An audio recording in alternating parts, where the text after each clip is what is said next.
When it comes to luxury station wagons, no other manufacturer offers a lineup quite as comprehensive as Volvo. In fact, here in America at one point, Volvo offered a choice of 5 different wagons, which is kind of unheard of considering American consumers, or consumers in general, are so obsessed with SUVs. Now, back in 2017, when the company introduced the all-new V90 Cross Country, this vehicle was seen as the flagship wagon in Volvo's North American portfolio. And for 2025, while the V90 Cross Country stays pretty much the same, this is still a very appealing vehicle, family vehicle, especially when you wouldn't be caught dead driving a sport utility vehicle. So as you can see, this week, Volvo has loaned us this top-of-the-line 2025 V90 Cross Country in the new Ultra trim, painted in vapor gray. And the big question I want answered, for those of you who wouldn't ever drive an SUV as a family car, how does the brand new 2025 Volvo V90 Cross Country continue to stack up? Stay tuned to find out.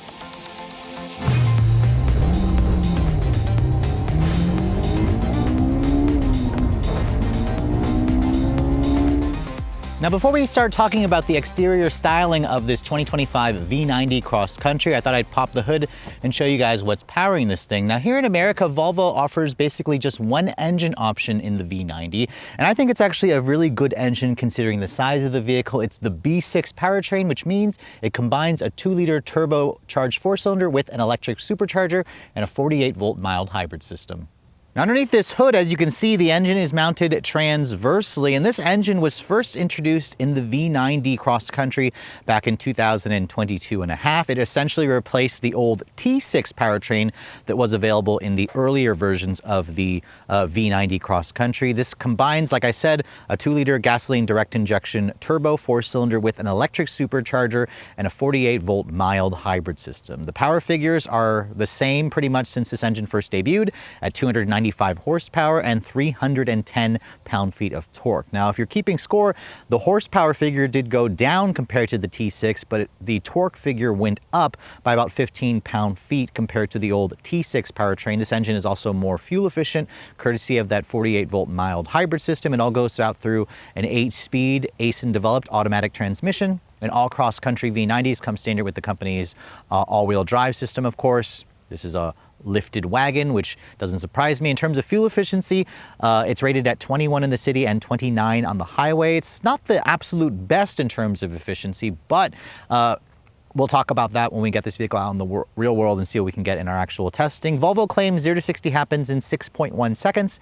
It has a top speed of around 112 miles an hour. This is a pretty big vehicle. It is able to tow up to 3,500 pounds, and as this car sits, it weighs in at around 4,300 pounds. So this is relatively heavy, like heavier than a Subaru Outback, but it's also a little bit lighter than the 6-cylinder competitors from Mercedes-Benz and from Audi. But let's go ahead and close up this hood. As you can see, the hood opens up in a massive way so you can get access to the engine. But as we shut the hood, let's go ahead and talk about the exterior styling. Now, Volvo does a really good job in developing and designing vehicles that look just timeless. They age extremely well. In fact, in terms of the exterior styling changes since this car first came out, there haven't really been much. I think Volvo made some upgrades to the design back in 2021, but things pretty much still look the same. Now, this exterior color is called Vapor Gray Metallic. It certainly looks good with the kind of cool tones that you get with the metallic sparkles in the sunshine, which looks great. All V90 Cross Countries come with their full LED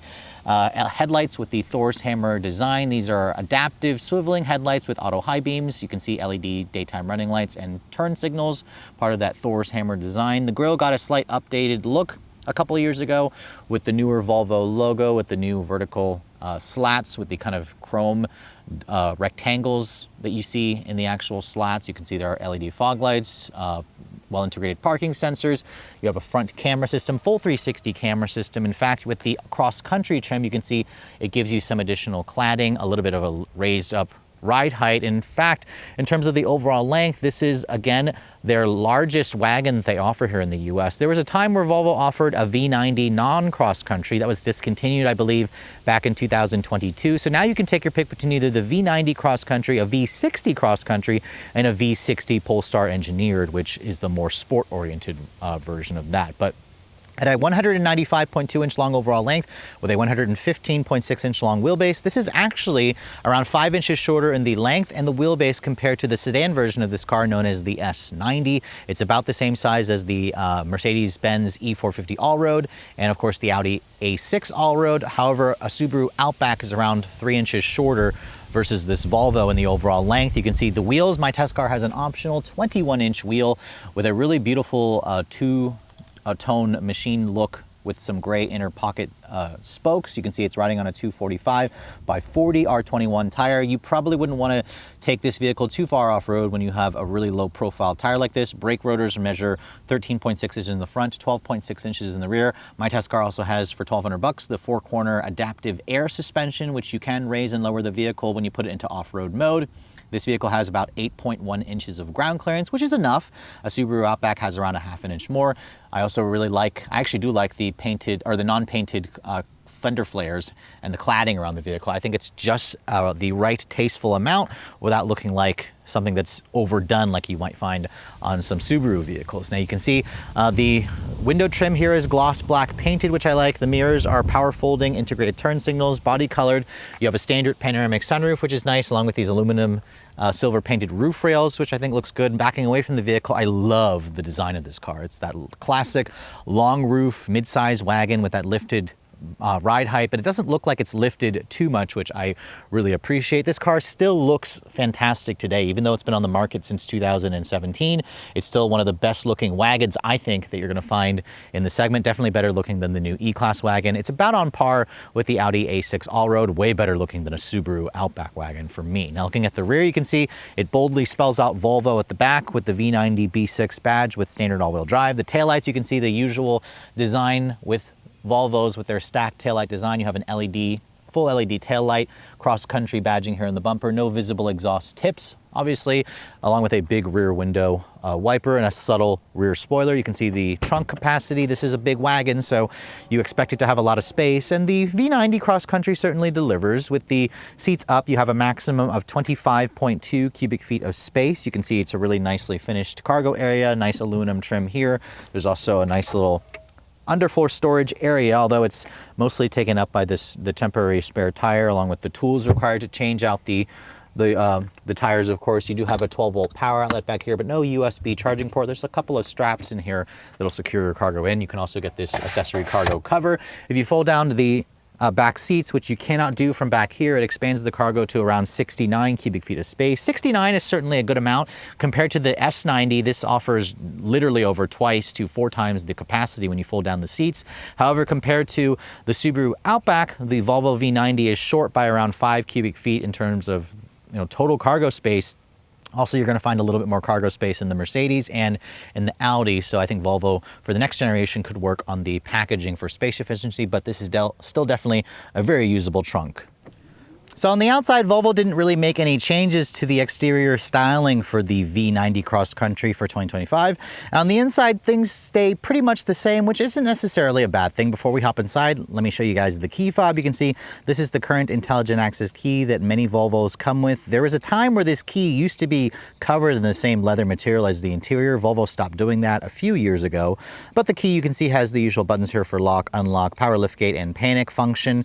Sadly, this vehicle doesn't offer an auto walk-away lock or unlock feature, but you can see as you approach the door handle, it has a very traditional pull-out style door handle. If you touch that area here, that locks the door. You can see the mirrors will also electrically fold. If I touch the back of the door handle, that unlocks the door for you. Now, my particular test car with the vapor gray exterior is complemented by a slate gray premium Nappa, full Nappa leather interior.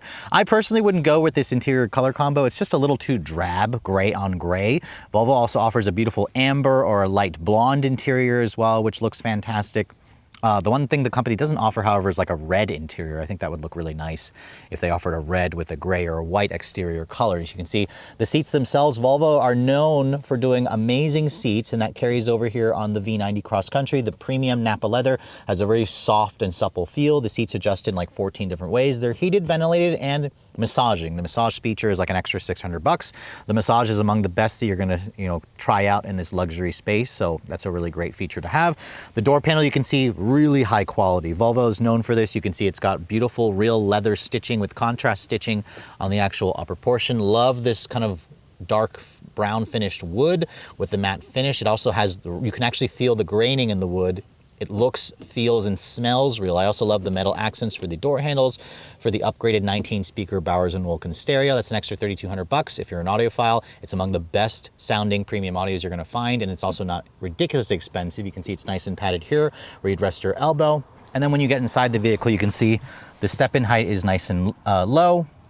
As I shut the door also has a really nice solid sounding thunk, which adds to that impression of quality. But overall, once you're inside the interior, you can see starting the vehicle up, there's a start-stop switch here that you basically just rotate.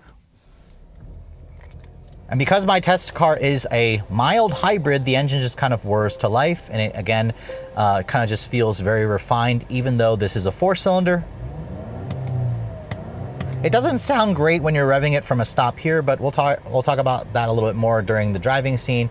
It actually has a pretty decent sound when you're actually driving the vehicle. Now, the windows are one touch up down for all four, and they have that typical high quality Volvo feel. You can see really nice controls here for your power mirror controls. It's slightly padded down here with additional storage, which is nice. This is also nice and padded, which I love. The steering wheel, you can see this steering wheel is an older design steering wheel, but it offers manual tilt and telescoping adjustment. Really the only Volvo that I've been in that has a power tilt telescoping feature is the new EX90.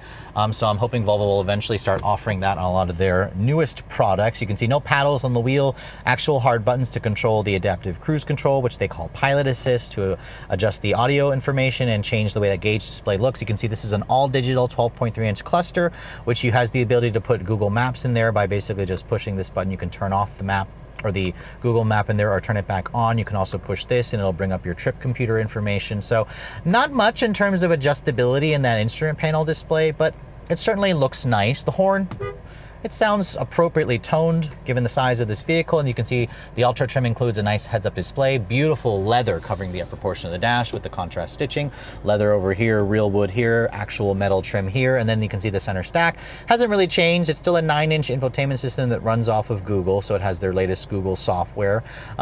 It does include Apple CarPlay and Android Auto, but you have to connect your phone via a wired connection. There's no wireless CarPlay, which Volvo just introduced that in the EX90, but it's coming in an over-the-air update.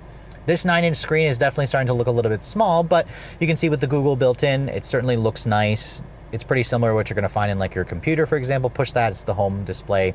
You can go back to here. You can even go to like your car status icon here, which will give you some critical information. The settings function here is where you're going to go and adjust a couple things here. For example, if you want to go into the off-road mode, you basically go into here and that will raise the suspension up slightly to give you a little bit more ground clearance. But that's really the only change you can do for a drive mode. The other thing you can do is you can change the steering feel to a firm or a more comfort oriented, or you can also, it looks like, turn off the air suspension. So you can actually deactivate that by pushing that button there, which is kind of interesting. I've never seen the ability to do that, but remember the air suspension is designed to kind of be there for load leveling as well, which is nice. If I push that, you can see, or put the vehicle in reverse, there's your backup camera, which is nice. You can see it also gives you a top-down 360 view, although that view is a little bit harder to understand. What I don't like, however, is when it's in this view, why aren't they utilizing the top part of the screen? And now that's to show your parking sensors, of course. There is obviously trajectory and distance markers as well, but the screen definitely makes the camera look a little bit more old school because it's just not quite as big as some of the main competitors. So I'll be curious to see, what Volvo plans to do for the next generation. Going back over here, I mentioned earlier when I click on that, that's where you can access your different sources. You can see there's also the Google Play Store, which you can download a couple things if you guys want to add like Waze, for example, to this, which is kind of neat. But overall, that infotainment system hasn't really changed much over the years. It still includes some hard buttons like the actual volume knob here.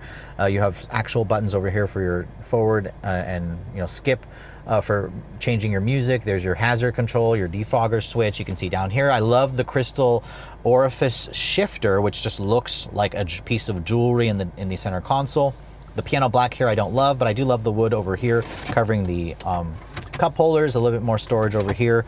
This is, again, not the biggest center console area. You do have some nice leather stitching here.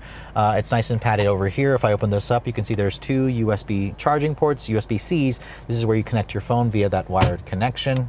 And then if you guys go for like the Polestar engineered version of the V60, this is where that center console is a lot more shallow because of the battery pack that lives here. This model doesn't have that, so you have a little bit more storage, which is nice.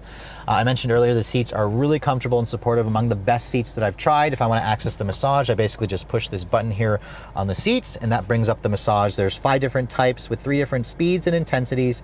You can basically go into the screen here and change that, and it tells you exactly what it's going to be massaging. It's on both front seats, which I love. So that's really great for those longer road trips. You can see the glove box is huge. It's damped and it's lined with felt. It goes into the dash, so lots of additional storage over there, which is nice. The auto dimming rearview mirror is a frameless design. You can also get a digital camera rearview mirror. It's part of like a $1,000 upcharge, along with this woven material on the headliner. This big sunroof is nice. You can also swipe that. It'll open up to actually vent air, which is great. A lot of these other competitors have a big glass roof, but they don't actually open. You can also open it up a little bit larger, but it only goes over the 2 front seats. You also have a power retractable shade, along with a tilt function, which is nice. So overall, the interior still has that typical high quality feel. It smells expensive and feels expensive in this vehicle. Build quality, fit and finish is also very tight. So that's again a plus, especially when you're paying this much money for a luxury brand. But let's go ahead and hop into the backseat area.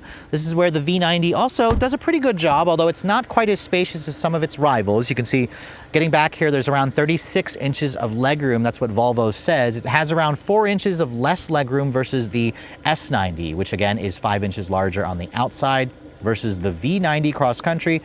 This is a little bit less space versus something like a Subaru Outback. The seats, as you can see, they do have the ability to fold flat, and it's almost a completely flat floor, which is nice. You cannot, however, recline the seats. You can see the headrest also will fold down hydraulically. Back here on the door panels, you can see beautiful leather with contrast stitching, real wood, real metal trim, nice and padded here. Down here, it's even padded with additional storage. You have these manual retractable sunshades, which I love. It's kind of a feature that a lot of parents, I think, really appreciate. And then when you get back here, you can see the space. At 5'7", this is pretty much where I'd have the driver's seat. And even though this is 36 inches of legroom, this is actually a pretty good amount of space. So I wonder if that number is a little bit on the conservative side. You can see I can stretch my legs out really nicely. This is where I'd have the seat to drive. I can cross my legs and be comfortable back here. There is a big hump here for the center passenger, so that's kind of a letdown, but you do have rear seat air vents. You have quad zone, actually, quad zone climate control. You have 3-level heated seats back here. No cooled seats. You can get cooled seats in the second row on the S90, but not on the V90 cross country, which is a little disappointing. Love the little Swedish flag there, part of an Easter egg on the actual seat back. You have 2 storage pockets over there, which is nice. You have an armrest that folds down, and you can see there are 2 pop-out cup holders here. You can also, looks like there's a little bit of a pass-through here if I want to put this down, although I can't, oh, actually, I can't get that down right now. In terms of the headroom, you can see with the sunroof, it does take up a little bit of space, but there's still a good amount of space back here as well. There's also rear map lighting back here. So overall, even though the numbers may not say it's a lot, this backseat area is certainly still very usable for average to even taller adults back here. So it's been nearly 2 years since Volvo sent me a V90 cross country to test for a full week. I mean, obviously this vehicle didn't really see any changes for 2025. It got its last big round of updates back in 2022. But for those of you who are enthusiasts that basically are looking for a more practical vehicle than the sedan or coupe you're coming out of, you'd be silly to skip a wagon. I mean, in fact, Americans just don't understand the allure of wagons, but I just got back from Sweden earlier this week, and you see wagons and hatchbacks everywhere. So at least Europe understands that. So you can see why Volvo is kind of the king of auto manufacturers when it comes to wagons. Here in the US, they currently offer 3 wagons. They used to offer 4.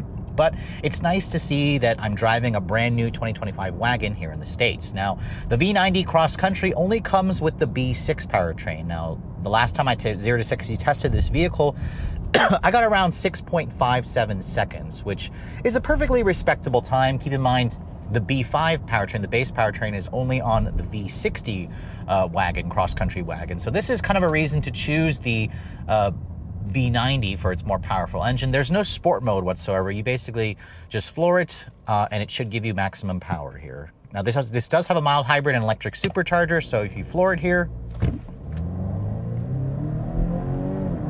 the 8-speed auto is developed by ASIN, and it actually feels pretty good when you're accelerating. I got 6.6 seconds there, so that's a smidge slower versus what I got in a 2023 model about 2 years ago. That did it in like 6.57, so that seems like a respectable time. I mean, keep in mind, people who buy wagons, they're not buying these to drag race. Although if you want an even faster Volvo wagon, that's where you can buy still a V60 Polestar engineered. And that's kind of the wagon that I would go for. It's a wonderfully, daily driver that's just got the sportiness and the capability and the practicality you're looking for. But this model here is definitely leaning more toward comfort. I really appreciate this V90 cross country, especially as I guess I'm getting older. I just really like the fact that it's so smooth, it's so quiet, it's so luxurious. The seats are also extremely comfortable, and it just has just enough power, I think, for most situations. Let's try flooring it here. This time we won't brake torque it, we'll just floor it. It does have a start-stop seat feature, which I can't shut off, unfortunately.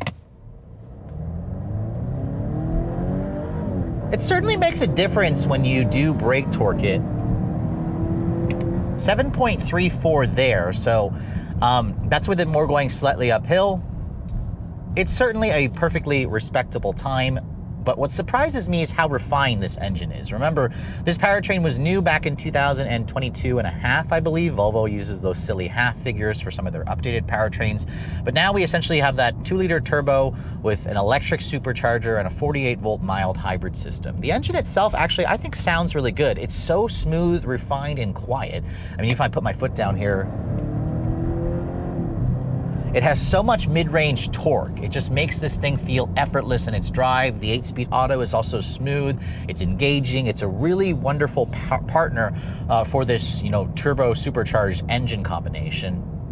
And when you're just driving normally, it's also quick enough to just respond to whenever my right foot goes down, which is good because this vehicle does not have any sport drive mode. In fact, the only thing that you can change is when I click that and go to driving, I can basically just put it into an off-road mode when the vehicle is stopped. I can turn on and off the air suspension, supposedly. That's where that check mark is. And then I can change the steering feel to firm or go back to normal. I've had it in firm the whole time. Honestly, I've been driving it in firm and it feels, just right. Going and taking it out of firm lightens it up slightly, but it also makes it even more loose. So I would personally just leave it in firm setting. But this vehicle with its air suspension, it feels pretty soft. The ride quality is plush. Even though I'm on the bigger 21-inch wheels, this thing just rides really nice. It just soaks up all the road imperfections. It's really quiet in here. The engine makes a pretty nice snarl if I put my foot down.